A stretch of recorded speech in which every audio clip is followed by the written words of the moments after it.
Morning, afternoon, and evening to the YouTube universe. My name is April Lynn Grubb. I am a senior level nursing student at Indiana State University, and I'll be talking today about toddler and preschool health and safety.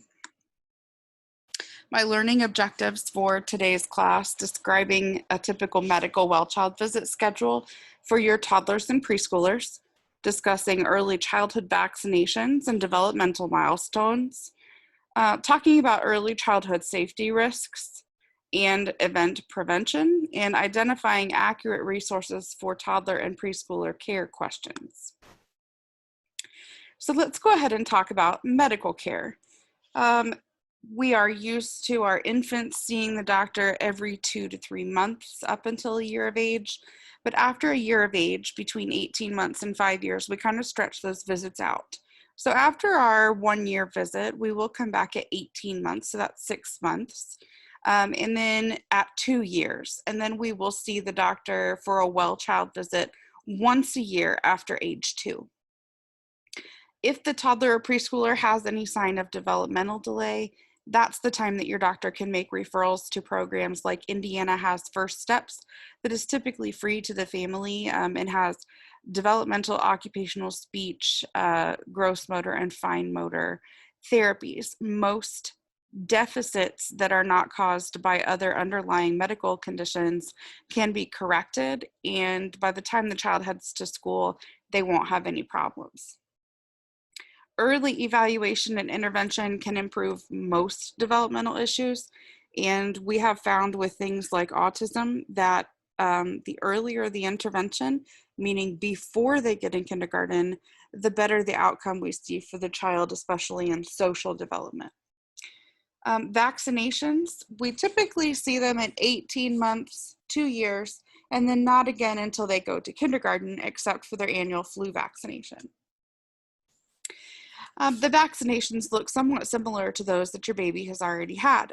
Between the ages of 0 and 1 year, your baby has already had multiple doses of polio, DTaP, and pneumococcal conjugate. We are at this time probably finishing off our hepatitis A, finishing off our MMRV, and we still need to get that flu vaccination every year. I don't need to really explain why we vaccinate, but before vaccinations, common illnesses that did not make adults very sick did cause childhood death. What to know about toddlers? At 18 months, you can see there's some milestones here, like we should be walking. Some children are running by this point, but they should be walking at least. They should have at least 15 words. Most have many more, but 15 words is kind of our benchmark to know that this is, we call it delayed if there's not at least 15. Know how to use common objects like a brush, a fork, or a spoon. Notice it doesn't say knows how to use them well, but knows how to use them and what they're for. Loves to imitate actions or words like talking on a telephone or typing on a computer. By 2 years of age, we should begin to run if they haven't already. They should be able to kick a ball forward. They're going to be climbing on furniture by themselves, even though they shouldn't be. They typically should be able to scribble with a crayon. If you gave them a crayon and a piece of paper, they should grasp that crayon and be able to scribble. They should be able to build a tower of 4 things or more. I put blocks, but it could be anything. They should start to recognize names of familiar people and body parts like their belly or their head or their hair. And they may start to show some defiant behavior.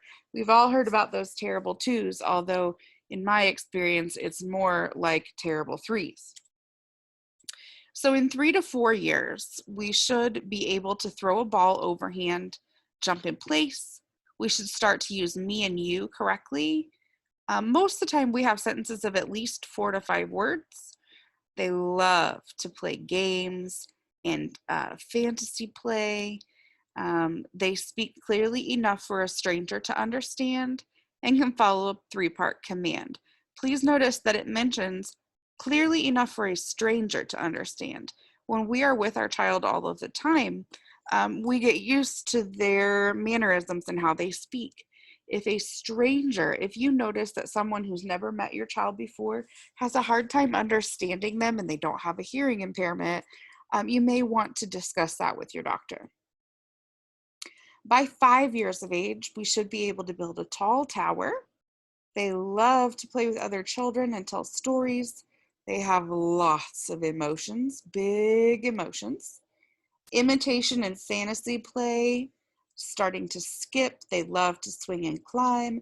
And they should be able to get dressed by themselves and can use the bathroom generally without assistance.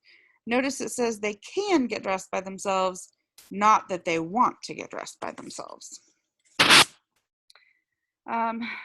Injuries from accidents and burnings are literally the most common cause of death in children under 5 years of age. This is why this slide and the next slide are so important, because most accidents are preventable.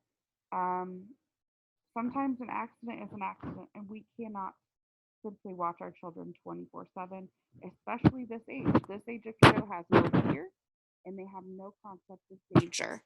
And that's what makes this age of kiddo the most at risk for fatal injuries. Car crashes, falls, burns, drowning, and poisoning. Those are our top 5 reasons that we see death in children under 5 years. I did put some recommendations here, especially having the poison control number. Never leaving a child near water, including bathtubs, without someone for a moment. It takes, get this, 30 seconds for a toddler to drown in 2 inches of water. 30 seconds is not long. It's not long enough for you to even notice that they walked away from you. You have to have them away from water, or you have to be with them and undistracted.